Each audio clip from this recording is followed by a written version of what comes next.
अस्सलामुअलैकुम रहमतुल्लाहि वबरकातुहू। मोहतरम सामिन व हाज़रीन, क्या मर्द हजरात के लिए या औरत के लिए पूरे कपड़े उतार कर बरहना होकर नहा सकते हैं या नहीं नहा सकते हैं, यानी पूरे बरहना होकर नहाना कैसा है? तो मोहतरम सामीन, मसला जानने से पहले आपसे गुजारिश है कि अगर आपने अभी तक हमारे इस चैनल को सब्सक्राइब नहीं किया है तो चैनल को ज़रूर सब्सक्राइब कर लें, ताकि इस तरह की दीनी मालूमात जब भी मैं लेकर के आऊँ तो इसका नोटिफिकेशन आपके मोबाइल तक सबसे पहले पहुँच जाए। तो मोहतरम सामीन व हाज़रीन, सबसे पहले ये जान लें कि गुस्ल वाजिब है जब भी या गुस्ल वाजिब नहीं है जब भी। आप अगर किसी ऐसी जगह गुस्ल करते हैं जहां कोई नहीं जा सकता है और ना वहां पे किसी की नज़र पहुंच सकती है, जैसा कि उम्मन आजकल हर घरों में गुस्ल करने के लिए, नहाने के लिए कोई ख़ास जगह बनी रहती है, जिस जगह को गुस्ल खाना कहा जाता है, जिस जगह को बाथरूम कहा जाता है। अगर हम ऐसी जगह पे नहा रहे हैं जहां पे किसी की नज़र नहीं पहुंच सकती है, चारों तरफ से पैक जगह है जहां पे कोई नहीं पहुंच सकता है, तो फिर ऐसी जगह पे मर्द हजरात के लिए जायज़ है कि वो बरहना नहा सकता है, पूरे कपड़े उतार कर नहा सकता है। और अगर औरत है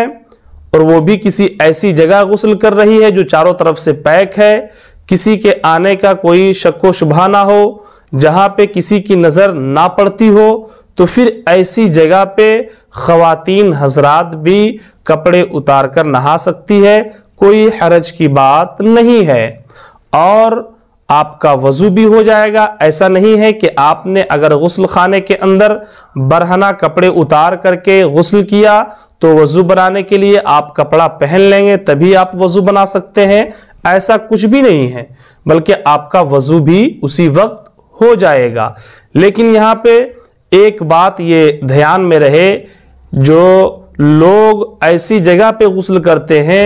जो चारों तरफ से पैक है, गुस्ल खाने के अंदर अगर हम गुस्ल कर रहे हैं, नहा रहे हैं, तो फिर हमें इस बात का खास लिहाज रखना पड़ेगा कि अगर हमारे पूरे जिस्म से कपड़ा उतर चुका है तो फिर हम अपने पेट और अपनी पीठ को किबला की जानिब ना करें, यानी किबला की तरफ हम अपने चेहरे को भी ना करें और अपनी पीठ को भी ना करें, बल्कि आप उत्तर और दक्षिण होकर के गुस्ल कर लें। और दूसरी बात यह है कि अगर आप बाहर नहा रहे हों,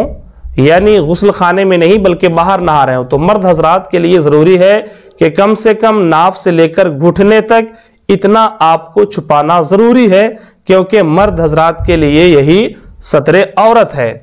आप जब भी बाहर नहाएं जहां पे किसी की नज़र पड़ रही हो, तो फिर आपको चाहिए कि कम से कम इतना छुपा करके नहाएं। और अगर ख़वातीन हजरात बाहर नहा रही है तो ख़वातीन हजरात के लिए बाहर नहाना मुनासिब नहीं है, बाहर गुस्ल करना मुनासिब नहीं है, क्योंकि जब भी जिस्म के ऊपर पानी डाला जाता है तो फिर जिस्म का खद्दो खाल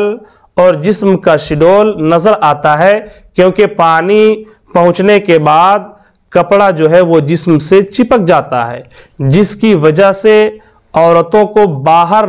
कपड़े पहन करके भी नहाना मुनासिब नहीं है। इसलिए ख़वातीन हजरात को चाहिए कि जब भी उन्हें गुस्ल की ज़रूरत पड़े, उन्हें नहाना हो, तो वो किसी ऐसी जगह पे नहाए जहाँ पे किसी की नज़र ना पहुँच रही हो, जहाँ पे किसी के आने का शायबा ना हो। ख़वातीन हजरात ऐसी जगह पे गुस्ल करें। बाहर किसी आम जगह पे ख़वातीन हजरात के लिए गुस्ल करना, नहाना मुनासिब नहीं है। मोहतरम सामिन व हाज़रीन, हमें उम्मीद है कि हमारी इन बातों को आप पूरी समझ गए होंगे। अस्सलामु अलैकुम रहमतुल्लाहि व बरकातुहू।